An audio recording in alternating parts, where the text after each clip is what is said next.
Bonjour et bienvenue à l'invité de Thierry Dim. Nous avons le plaisir d'accueillir aujourd'hui Monsieur Jérôme Vazamile. Bonjour Jérôme. Bonjour Thierry, bonsoir.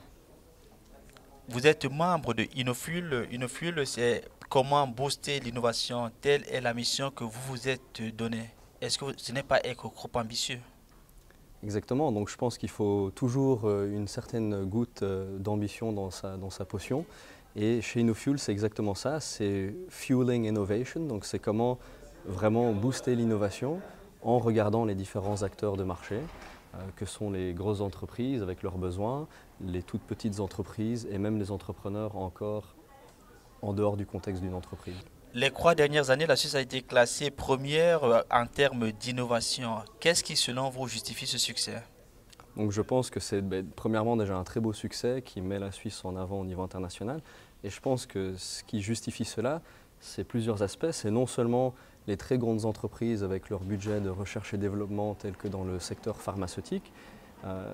Ça, c'est une très belle chose. Mais en même temps, je pense qu'il y a aussi une très belle structure, une infrastructure propice à l'innovation et à la prise de risque d'entrepreneurs, qu'ils soient jeunes ou moins jeunes, à travers tous les secteurs, grâce à les accélérateurs, les incubateurs et puis d'autres initiatives que sont les startups week-end ou d'autres types de compétitions, de challenge pour les jeunes entrepreneurs. Alors, lorsqu'on parle toujours d'innovation, on a toujours l'impression de voir ces grands groupes, ces grandes entreprises.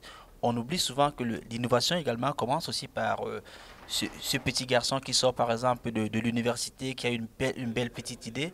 Mais il y a aussi ces personnes également qui sont en train de travailler, mais qui subitement peut-être sont mal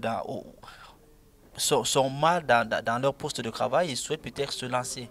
Oui. Est-ce que comment par exemple on peut aider certaines personnes à faire le saut? Est-ce que les conditions sont réunies aujourd'hui pour favoriser ces personnes à faire le saut? Alors il y a énormément d'établissements qui accompagnent ces gens-là avec des aides, du mentoring. Moi, ce que j'ai, par exemple, personnellement, j'ai essayé de promouvoir ça et faciliter ça.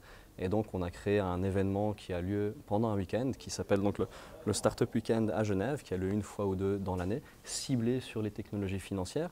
Et ça permet exactement ça, à des gens qui ont déjà un emploi, à la recherche d'un emploi ou qui ont déjà un projet, qui sont déjà entrepreneurs, de se rencontrer entre eux. Donc c'est un melting pot, c'est un mélange de différents horizons, de différentes expertises métiers, de différentes ambitions aussi, de gens parfois qui se questionnent ou qui sont très sûrs de la direction qu'ils veulent prendre.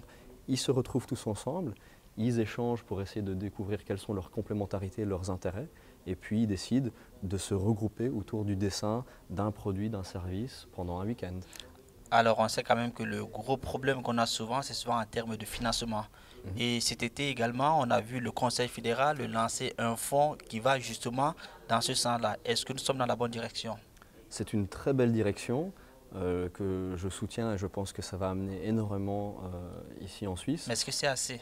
Après, voilà, est-ce que c'est assez? Ce qu'il faut voir pour juger est-ce que c'est assez, c'est comment ce niveau, donc très haut au niveau de la Suisse, va vraiment trickle down, donc va vraiment tricoler, comment dire, comme des petites gouttes d'eau, jusqu'à vraiment le niveau de la création d'entreprises, de la prise de risque des entrepreneurs.